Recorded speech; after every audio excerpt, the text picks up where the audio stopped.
Hello, welcome to Movie Musters. Recap of Dave, 50 Band Man. Episode 3 of Season 3. Dave has consistently drawn comparisons to Atlanta when it first debuted, to the point where even Donald Glover has expressed his irritation. Although Dave may not be on Atlanta's level, the similarities do make sense. This program is concerned with race, music, and race and music, much like its predecessor. They both enjoy the dark and weird, and they frequently switch between humor and thriller within the same scene. As a result, it makes reasonable that Dave would eventually choose to film an episode in Atlanta, even if he wasn't aiming to. Of course, Hearsay lacks some of Atlanta's distinctive embellishments. Clearly, it is the lightest and the most realistic episode of this season thus far, despite the abundance of well-known guest actors. However, the core premise of a newly famous rapper being robbed in his hometown feels familiar, especially considering that show's second season. Dave can accomplish two crucial things by centering an episode on Atlanta. He can analyze his changing connection with the black community,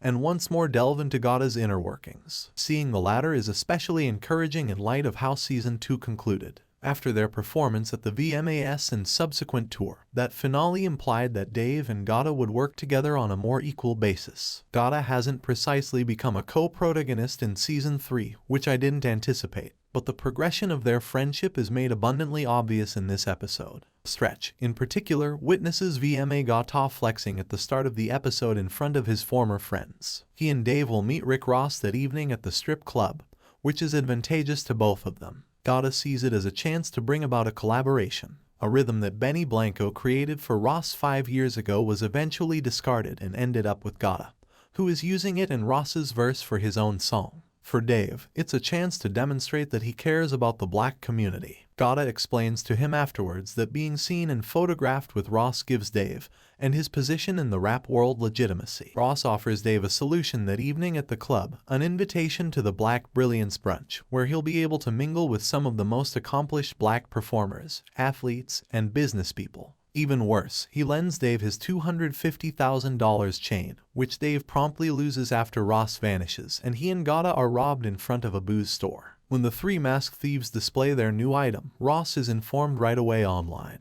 and if Dave doesn't get the chain back, he threatens to damage his name. Now that the stakes have been raised, GaTa needs to assume command. Identifying the robbers by going to a local fur merchant who sold to them is a more sensible, less nuclear alternative for Dave than simply suggesting calling the cops. It serves as a reminder that GaTa is a better observer and interpreter of the world than Dave ever will be. He bargains for a deal. In exchange for a Ross feature on the track GaTa has been holding on to, they will return Rick Ross's chain. However, after they arrive to the mansion, GaTa bargains with them to settle for a Lil Dicky verse, and refuses to give up the tune he wants to use in his own collaboration. He builds a convincing case that Lil Dicky's lyrics are parodies, protecting their own lyrics about guns from being used as evidence against them in court. It's a nice opportunity to bring up the earlier comments of Killer Mike's own support for this cause. This results in the episode's most purely pleasant sequence, where everyone has a surprising amount of fun making some music. After securing Ross's chain, Dave even offers that they stay out a little longer and do a farce in which he is robbed by the very men who did,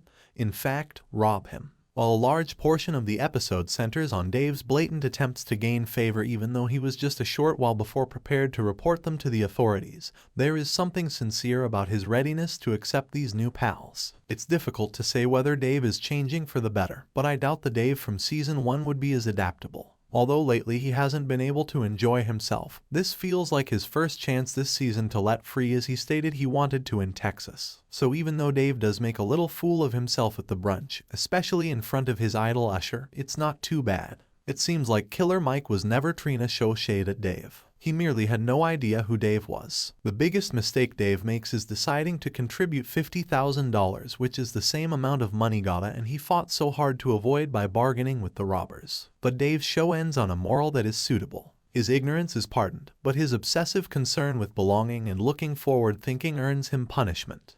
While all of this is going on, GaTa attends to a more private matter. He quickly confronts S3XE3 after realizing that he set them up to be robbed, therefore destroying their friendship. GaTa's conversation with Dave demonstrates how torn he feels over the matter. He understands S3XE's perspective better than anybody else, yet he is aware that he cannot excuse the betrayal. To point out that none of that applies to Dave. Although the conversation is really precisely worded, Dave doesn't seem to understand it all that well at the end. He can, however, help his pal out when he needs it, keeping his word and promoting him like GaTa has always promoted Dave. GaTa and Rick Ross had a terrific conversation, and Dave doesn't even claim to have found the chain.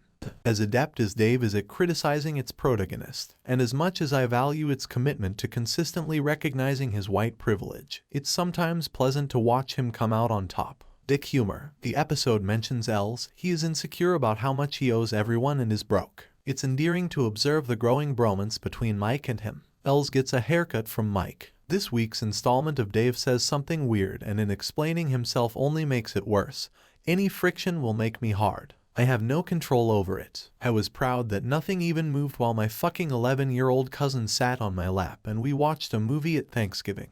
I particularly enjoy the robbery scene's background conversation when Dave begs the thief for his license so he won't have to go through the DMV. I dislike punking people. I have absolutely nothing to do with the program Punked. I am aware that you did. I observed the Quibi event. It switched to Roku, I understand. Fuck off Roku. GaTa does refer to his cousin as his sister in real life. You know how difficult it was to persuade Benny to give me that. It wasn't at all difficult. It was a freaking we transfer. You stumble 7 times. You awaken at 8. Why did I need to stand up 8 times when I had only fallen down 7 times? Dave's responses when compared to a different white rapper are consistently amusing. What makes me Jack Harlow? I am a different man standing in front of you. Atlanta rapper Lil Dicky portrays the robber who speaks the most. Please don't forget to like, share, comment, and subscribe for more episodes. Thanks for watching.